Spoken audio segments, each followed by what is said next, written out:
예, 우리 사랑하는 광야교회 교우 여러분, 이렇게 고난 주간 새벽에 뵙게 돼서 반갑습니다. 제가 새벽에 이쪽으로 와본 적이 없어가지고 이 정도면 되겠다 했는데 신월동 쪽에 거기 공사를 많이 해가지고 제가 조금 늦었습니다. 죄송합니다. 자, 우리는 지금 그 고난 주간을 보내고 있습니다. 이 한 주간은 예수님께서 어떤 길을 걸으셨는지, 그리고 그 길이 우리에게 무엇을 의미하는지 이렇게 깊이 생각하는 시간입니다.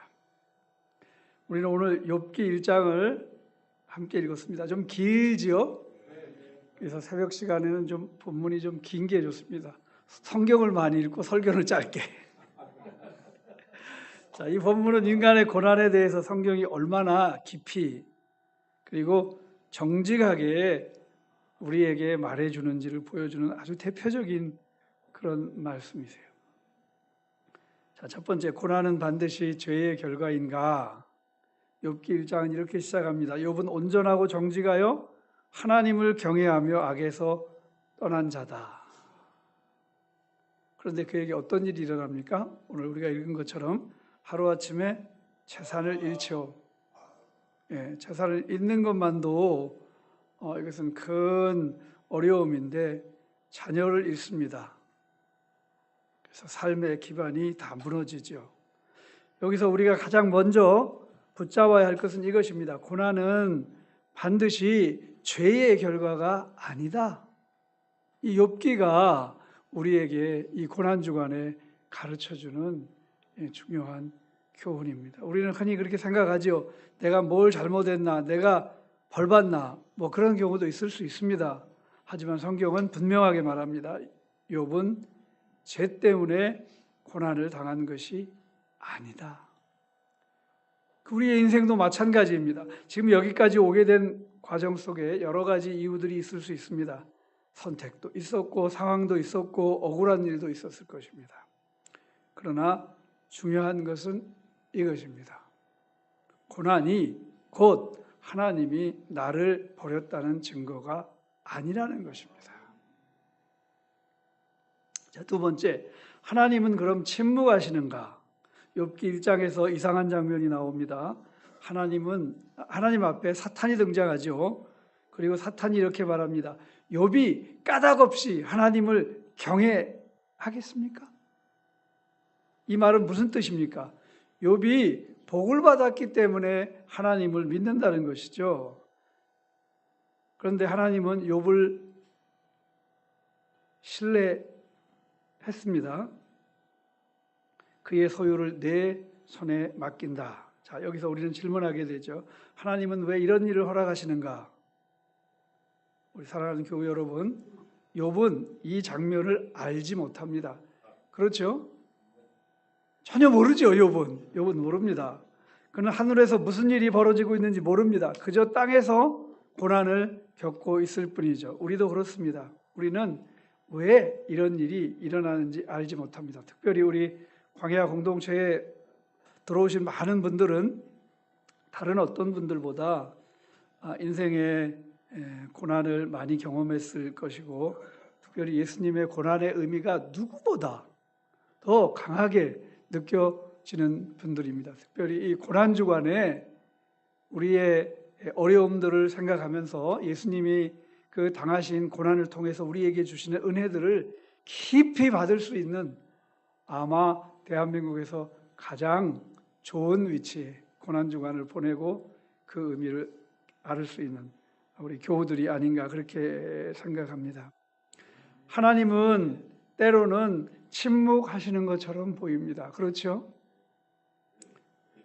하지만 침묵은 부재가 아니죠.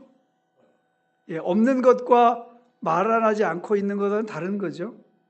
하나님은 여전히 계십니다. 그리고 우리를 아십니다. 무너진 자리에서 드러나는 믿음, 욥은 모든 것을 잃었습니다. 그때 욥이 어떻게 반응합니까? 우리 마지막에 읽었습니다만, 내가 모태에서 알몸으로 나왔은즉 또한 알몸이 그리로 돌아가올지라. 주신 이도 여호와시요 거둔 이도 여호와시니 여호와의 이름이 찬송을 받을지어다. 이 고백은 너무나 놀랍죠. 이것은 감정이 없는 사람이 하는 말이 아닙니다. 욥은 바로 이어서 땅에 엎드려 예배를 합니다. 자, 세 번째, 고난 속에서 예배하는 사람입니다. 이것이 믿음이죠. 믿음은 문제가 없을 때 드러나는 것이 아닙니다. 모든 것이 무너졌을 때 드러납니다. 예수님이 이 주간에 예루살렘에 올라오셔서 고난을 당하시고, 그 다음에 예수님이 죽음을 앞두시고 겟세마네 동산에 가서 기도하시고 할 때 어때요? 제자들은 어때요? 하나하나 이제 달아나죠? 예. 믿음은 문제 없을 때 드러나는 것이 아니라 모든 것이 무너졌을 때 드러납니다. 예수님을 보십시오. 제자들이 다 드러나고 혼자 남았고 그것도 체포되어 십자가에 달리십니다. 그때 예수님께서는 뭐라고 말씀하셨어요? 엘리 엘리 라마 사박다니, 나의 하나님이여 나의 하나님이 어찌하여 나를 버리시나이까.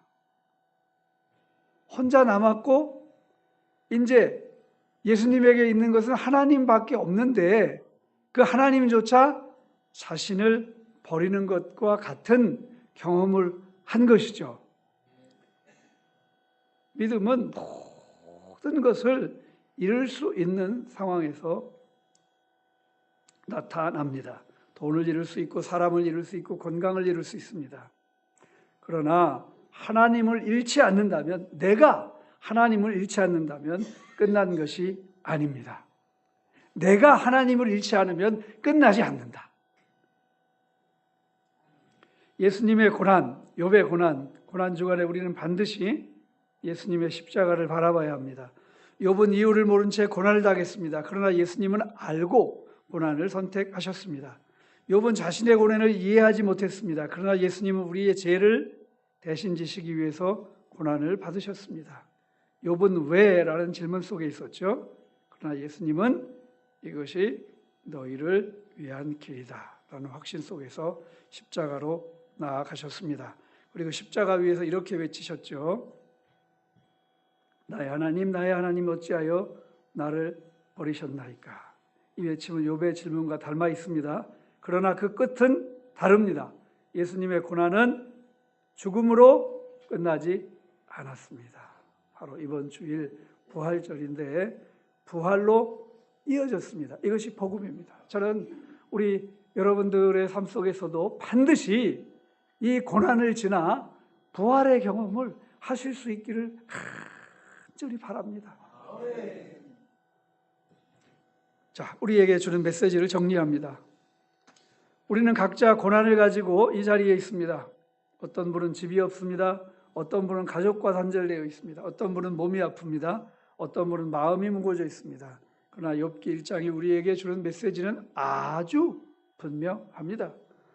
고난은 하나님이 나를 버리셨다는 증거가 아니다.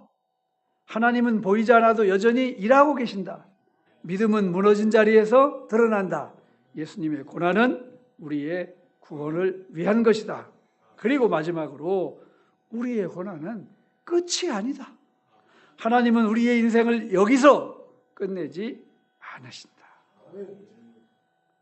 우리 사랑하는 광야교회 교우들이 오늘 살아있는 것은 아직 끝나지 않았다는 증거입니다. 하나님이 살아계시다는 증거가 됩니다. 자, 이제 말씀을 맺습니다. 욥기 1장의 마지막은 이렇게 끝납니다. 이 모든 일에 욥이 범죄하지 아니하고 하나님을 향하여 원망하지 아니하니라. 욥기의 마지막에 보면 욥의 부활이 나와요. 욥이 죽었던 것이 아니기 때문에 욥이 고난받았던 삶의 그 부활의 모습이 욥기 마지막에 나옵니다. 원망하지 않는다는 것은 쉬운 일이 아니죠. 그러나 우리는 십자가를 알고 있습니다. 예수님이 우리를 위해 고난받으셨다는 것을 압니다. 그래서 우리는 이렇게 기도할 수 있습니다. 하나님, 이유는 모르겠습니다. 어떻게 우리의 삶이 여기까지 왔는지 모르겠습니다. 그러나 저는 하나님을 놓지 않겠습니다. 이것이 오늘 우리 광야 공동체의 고백이 되기를 바랍니다. 고난주간에 우리가 할 수 있는 가장 깊은 믿음은 바로 상황이 아니라 하나님을 붙드는 것입니다. 기도하겠습니다.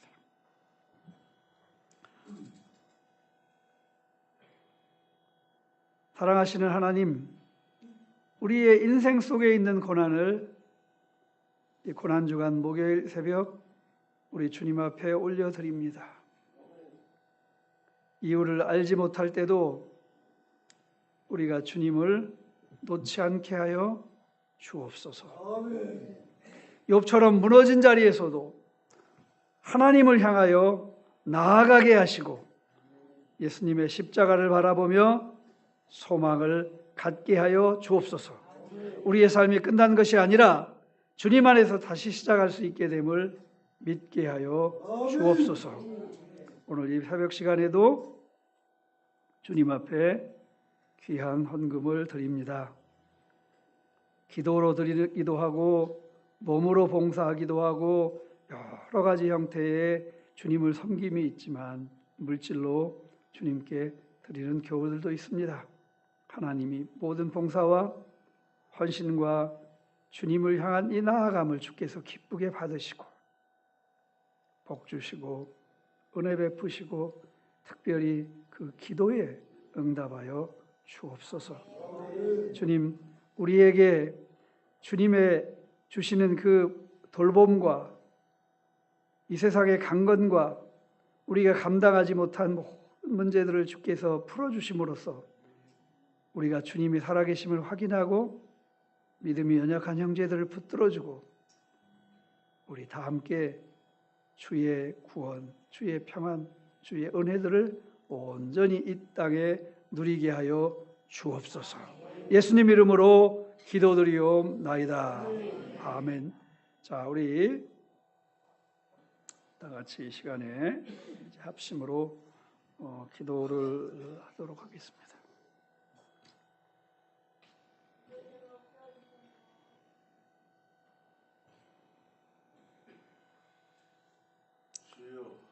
자, 주여, 우리 교회를 기억하사 재개발 때의 존치와 공사 측에서 지어질 수 있도록 은혜를 베풀어 주옵소서.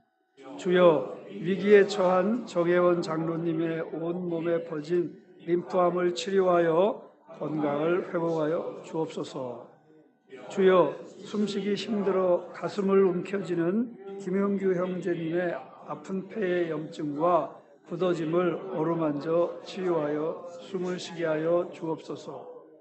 주여, 심한 불안과 영적 심적 눌림으로 힘들어진 서대석 집사님을 기억하사 마음의 평강과 새 힘을 주옵소서.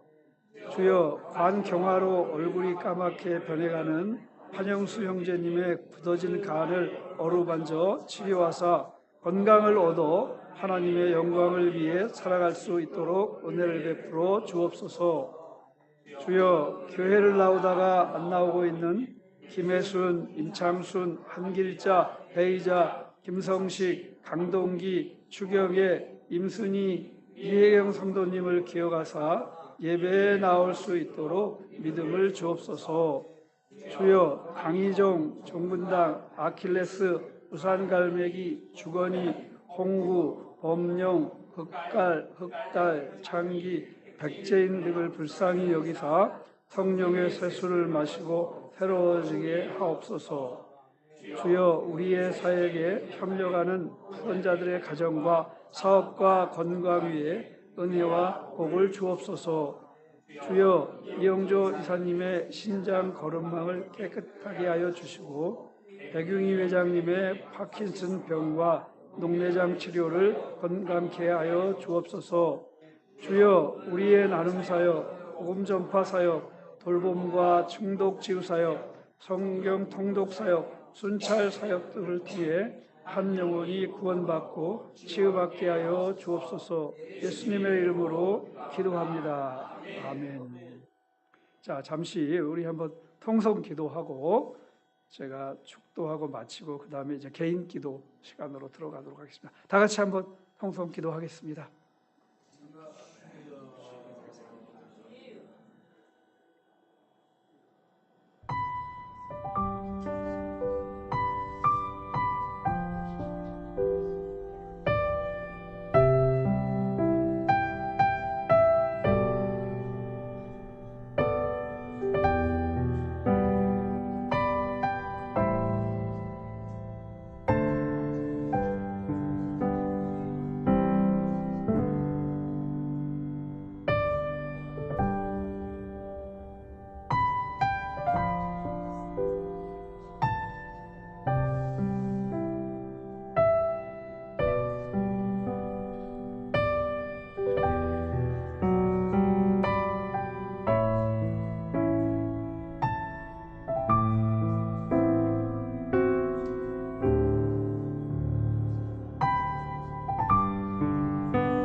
하나님 아버지,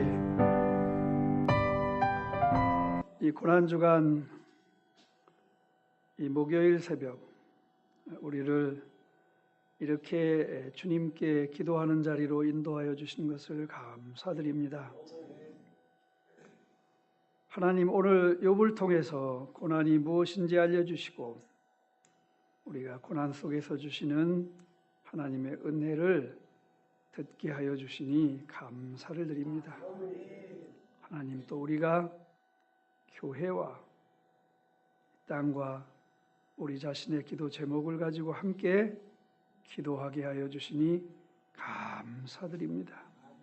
하나님, 우리를 이 놀라운 주님의 은혜의 자리에 불러주셨고 우리로 함께 기도하게 하셨고 또 우리 주 예수 그리스도께서 약속하시기를 기도하고 구한 것은 받은 줄로 믿으라. 그리하면 그대로 되리라. 우리 주님이 약속하셨습니다. 우리가 기도하고 주님께 맡기고 그렇게 건강하고 행복하고 또 이 땅에서 기쁘게 살아갈 수 있도록 그렇게 도와주옵소서. 이 고난주간 우리가 주님의 은혜를 결코 놓치지 않고 하나님을 붙들고 부활의 주일을 맞을 수 있게 하여 주옵소서. 오늘 하루도 우리 주의 전능하신 오른팔 예수 그리스도의 은혜, 성령의 돌봄에 의탁하오며 우리 주 예수 그리스도 이름으로 기도드리옵나이다. 아멘. 축도합니다. 이제는 고난 속에서도 하나님을 향하여 무너지지 않게 하시는 은혜와 우리의 고난을 친히 지시고 십자가로 나아가신 우리 주 예수 그리스도의 사랑과 이해할 수 없는 삶의 자리에서도 우리를 붙드시고 인도하시는 성령의 교통하심이 각자의 고난의 자리에서 욥처럼 하나님을 원망하지 아니하고 십자가를 바라보며 다시 일어나기를 결단하는 사랑하는 모든 이들 위해 이제로부터 영원히 함께 계시기를 축원하옵나이다. 모든